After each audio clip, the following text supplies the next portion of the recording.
Welcome to Relationship Equity, a podcast that explores how successful people cultivate meaningful connections with others in their personal and professional lives.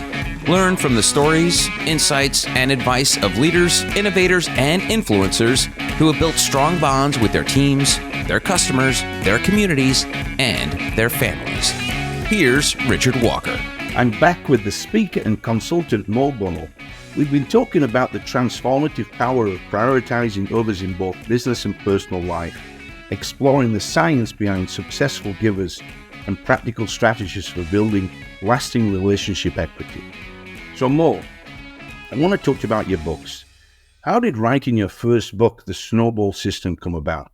Why did you do that? That's my first question, and then I'd like to discuss your second book as well. Let's talk about both of them. I firmly believe that writing a book is one of the best ways that you can grow a business. And I would guess you would agree with that too. So we can do this together. We can co-create on this answer big time. And I think what's interesting about a book is it says something before somebody even opens it. It says, somebody writes an article, it says, I know enough, I can write this article on whatever topic, right? Call it 5,000 words, 2,000 words, a blog post, whatever. You write a book and that sends the message, I've got a lifetime of knowledge and I've, got it to the point where I can package it up in a book. Back to your question around what was sort of the idea behind Snowball System, our first book is, and it was hugely a positive, like it took the business to a whole nother level, is I really wanted to write a book I could be proud of. I reached out to somebody that wrote multiple New York Times bestsellers and I said, hey, and I was on that call with my COO, Darla, and we asked this person, hey, what does it take to write a bestseller? And she said, can I just ask you a question? Why do you want to write a bestseller? I'm like, well, it help the business and all these other things. She's like, if I can just say this, I think you've got the wrong goal because you can't really control you can influence, but you can't control if you make a bestseller. A different goal you might consider, she said, was to write a book you're proud of. And she said that and Darla, it was a mic drop moment. We were 8 minutes into a 30-minute call and had already gotten a day's worth of insights. So anyway, that ended up being the goal of Snowball System. Then we can measure this massive impact it had on the business. So now with the second book, Give to Grow, the whole idea is, if I think of the Disney quote, we don't make movies to make money, we make money to make more movies. Now we're just plowing all this relationship equity and other tools we have at our disposals to take the new book, Give to Grow. And I would like to 100x the impact on the world that Snowball Systems had. And that's a difficult, 2 orders of magnitude is a lot, but we're on a path where I think we can hit that. That just means more people reading it, more people emailing it, say, Give to Grow changed my life. We're using this at our whole company now, things like that. Yeah, no, I love it. Did you find, I'm going to ask a weird question now. I loved writing my book, the whole process of it. And the biggest reason was my youngest daughter, she edited it for me because she's a writer. Yeah, it was fantastic. And it was great spending that time with her. But after the book came out, it was a weird feeling. Like, who the hell am I to have written a book? Who wants to read this? I mean, it was a weird feeling. And I still feel that when my daughter chastised me, she said, that's your imposter syndrome coming out. Shut up. It's good. Just keep moving. Yeah. You just need daughter to put you in place sometimes. So a different question for you. What's the biggest mistake you see? We'll say professionals, not necessarily sales professionals, any kind of professional. What's the biggest mistake they make when they're intentionally trying to create new relationships with people in business? Yeah. Well, this is an easy one. And it's the entire, there's 4 sections of Give to Grow. This is the entire second section. And I'll tell you a bit of a story, Richard. I think you'll like this. So like the one you shared with me, bear with me a second, because I think it's a little longer, but it's interesting. I was working with my publisher and we were more in the strategic, more of the formative stages of writing Give to Grow. We had a bunch of it knocked out, but not all of it. And his name's Todd. And Todd said to me on a Zoom call one day, he said, hey, Mo, I'm just curious, what gets in people's way when they don't implement your system? And I looked at Todd through Zoom call and I said, I actually am not sure, because we always hear when people are successful. 2 years later, somebody will email us like, hey, it took 2 years. I stuck with the program. I kept investing in the relationship, and we just won the biggest client we've ever had. We hear about those, but we don't hear when people struggle. You always hear when somebody wins in Vegas. There you go. But you don't hear when they pulled that lever and they did win it.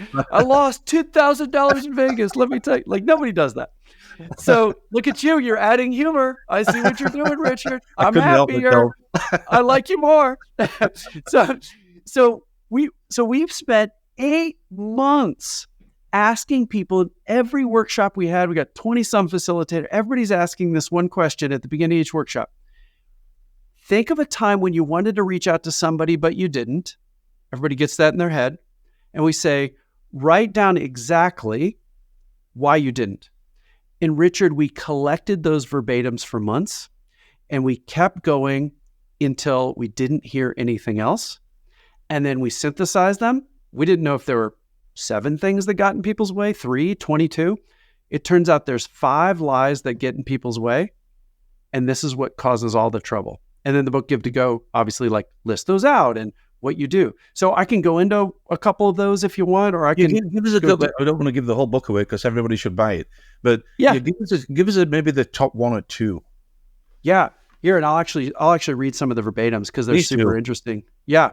So I'll give you the first, the fourth, and the fifth. So the first one, I can't in the beginning of people's journey gets in the way for everything. Like, I can't sell. I didn't become a lawyer to sell work. I'm not good at going to dinner. I'm an introvert, not good at networking. I'm not good at chit chat. I can't build a book of business like Debbie did. Those are exact verbatims we got from people. Self-doubt. Self-doubt. Later in people's career, if somebody's blasted through those lies, it's usually very narrow and specific. Like, I can't sell the big deals like somebody does. Right. I can't talk about the new offering.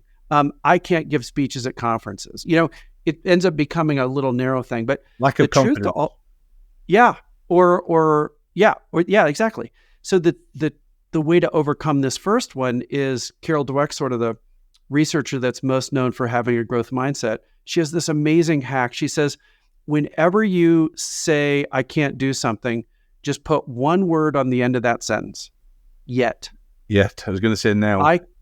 Yeah, they're the same idea. Yeah. And then once you do that, she says your mind unlocks and you start building a plan. You know what's so interesting about that? I love that. I mean, I'm an old traditionalist, and I some things I learn very quickly. Some things I learn very slowly. And I said on the Learning Initiative this morning, I'm intimidated, but also very excited to learn how to use AI myself. And I remember, this is going to sound weird, I remember being maybe 7 years old in school, primary school. And the teacher asked this weird other things you remember more that comes to mind somewhere in the way back of your memory when somebody says something. The teacher asked, why do we read? And I remember a lot of answers, because we need to be able to communicate with the world, and the regular stuff. And nobody gave the answer she was looking for. The answer she was looking for was because it's fun. And that, to me, is about anything that we do. If it's fun to us, then we embrace it much more. Now, some things we have to learn. That's not necessarily fun. You just have to learn it. But if something's fun and you can make it fun, so this whole ChatGPT thing for me is intimidating, but it's already fun. And my eldest daughter, she lives in Jersey, she's with us right now. She's here for a few more days. She's excited to teach me. And I said, whatever you do, you got to treat me like a 3-year-old. She said, oh, don't worry, I always do anyway. But so she's going to teach me how to use it. I love it. And then now you get like a booster rocket of fun because you're spending time with her while you're learning the thing and you're improving the business. So you're accomplishing multiple things by focusing on fun, which is brilliant. Well, tell you what is brilliant. You want to hear something that's brilliant? Well, I think it is. I love hot sauces, and I grow my own peppers, and I make hot sauces. So I'm going to make a hot sauce this time, and she's been using ChatGPT to create my new label. Now, anybody listen to this? You cannot steal this idea because I've not put it into play yet because my peppers are growing right now. So hopefully nobody takes this and runs with this idea. So listen to this. And I like it really hot sauce, hot with a bit of sweet. And I can't give my recipe away because it's a trade secret. So it's the name of the hot sauce, Mo, AI hot sauce. So picture this, the label, this donkey with a face that's screaming. Now, out of its backside's coming flames. AI hot sauce, it's called As Inferno hot sauce. But she showed me how she used ChatGPT to create this logo. It's fascinating. She just tells it what to do, and she's tweaking it and tweaking it and tweaking it. It's absolutely mind-boggling what technology can do now. I love it. And anything with a donkey is better. Let's just face it. We have a donkey. My wife has a real one. Yeah, she has a nonprofit that she helps kids with various handicaps, disabilities with equine therapy. And there's 4 horses and a donkey. The donkey supposedly keeps the coyotes away. They still come around sometimes, but we're going to have donkeys are great. We're going to have a side conversation about donkeys because there's a long story there that we're going to talk about. So how do you? So I work in the technology field, and I've asked this a few times. I'd love to get your perspective on this. People that say I'm an introvert. I can't develop relationships like you can. What's your message to people that don't have that? Use the word self-confidence, or I can't do what you do, or I just can't do that. What's your advice to those people? Because I agree with what you said very early in the conversation. Everything's learned. Everything. Of course, there's genetics involved, but we learn everything. And I'm a big believer in people that are not natural relationship builders can be. Not necessarily natural, but they can learn that skill to develop relationships. How does somebody get started? Obviously they can call you and buy your program, but if somebody doesn't want to do that, what quick advice can you give to them to help them develop new meaningful relationships?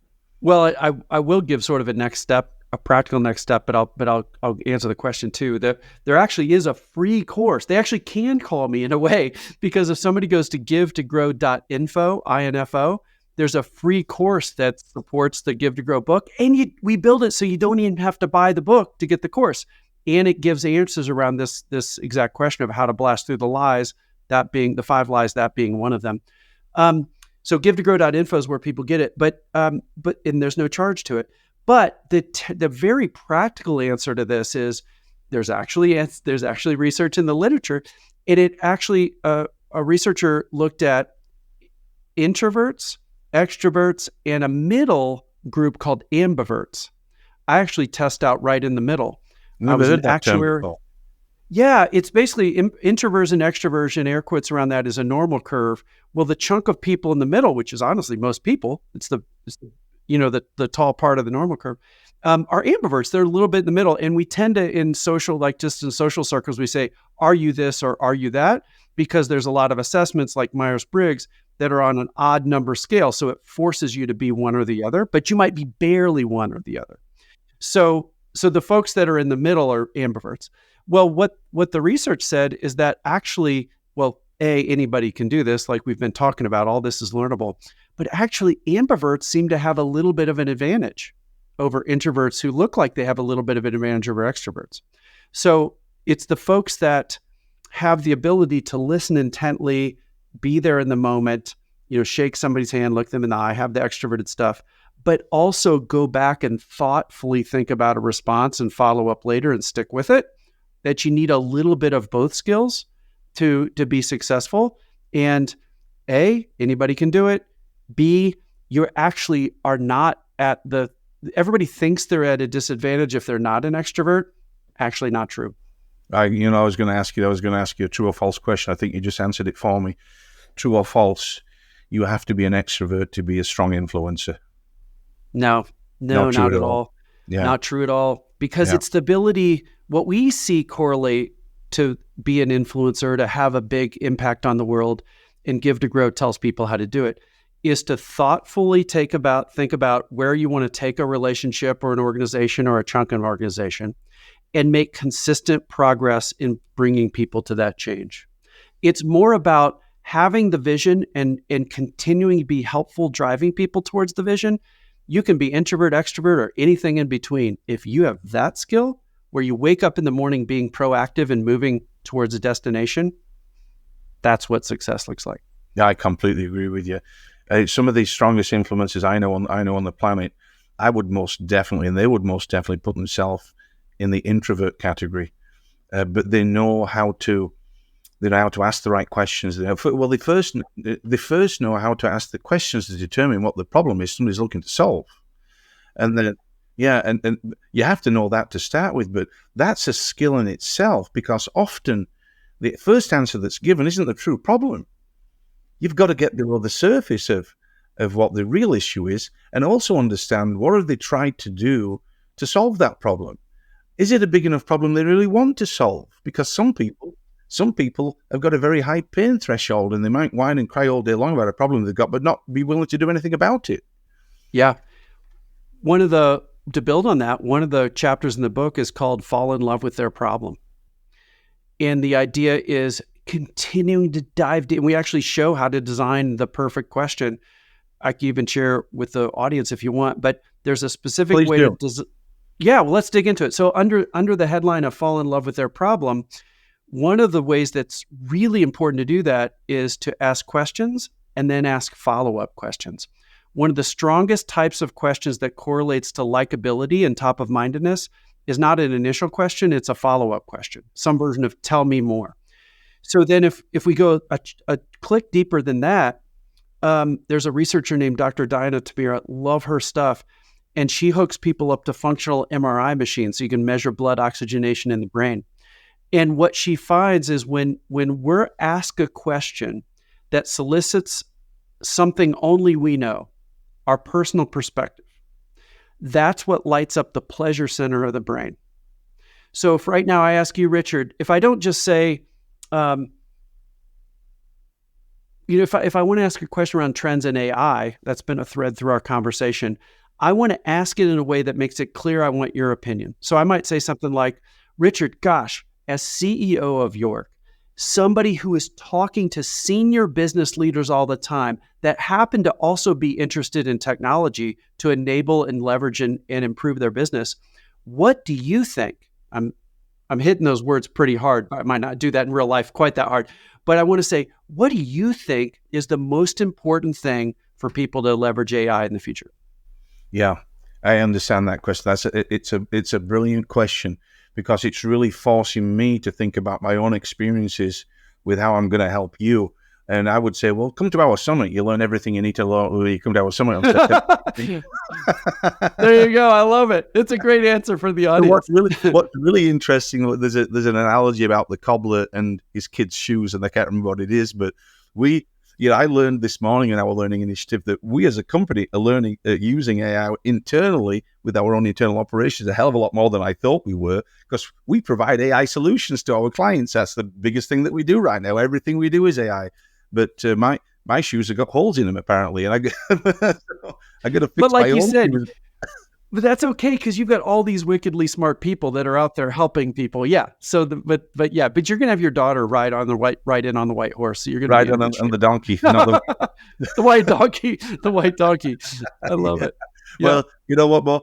I could talk with you all day long. We're gonna have a follow up, because there's a lot more I can learn from you. I've learned a lot already today. I'm going to be using AI to transcribe our conversation. I love it. And learn from it. But I can't thank you enough for sharing your wisdom with me and all the listeners today. There's no doubts that people will have taken a lot from this, as I have. And I look forward to our follow-up. I can't thank you enough. Thanks a lot, Mo. Yeah, that sounds great. And let me reiterate, because I think it's so powerful. But I spent so much time on this, Richard. I need to just say it again. Please do.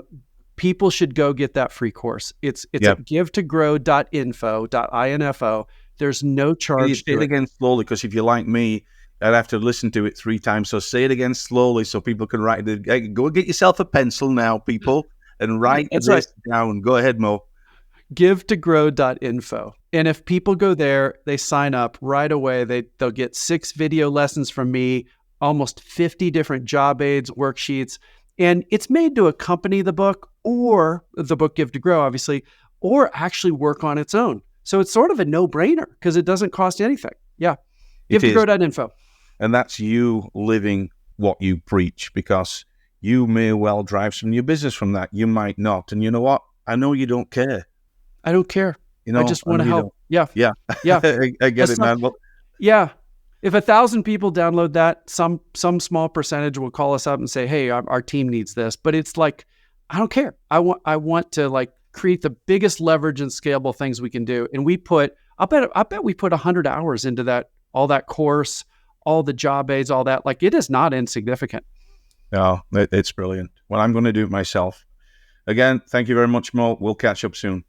This has been awesome. Thank you. Thanks for being fun, and good job with the humor. And peak end rule, everybody's going to go sign up for the give2grow.info course. Yep. And let's all remember AI. What is it? AI sauce? AI hot sauce. As Inferno. AI hot sauce. There you go. That's the peak of the conversation right there. Peak end rule. Thanks a lot. See you, Richard. Bye. And that's it for another episode of Relationship Equity. Please make sure to leave a 5-star review on Apple or Spotify, and don't forget to hit subscribe so you won't miss any future episodes. Cheers, and I'll see you next time. This has been Relationship Equity. If you want to take your career, your business, or your personal relationships to the next level, reach out to Richard at yorksolutions.net. You can also get Richard's book, Relationship Equity, your cornerstone investment to great gains in business and life, on Amazon now. Relationship Equity with Richard Walker is a production of Forbes Books.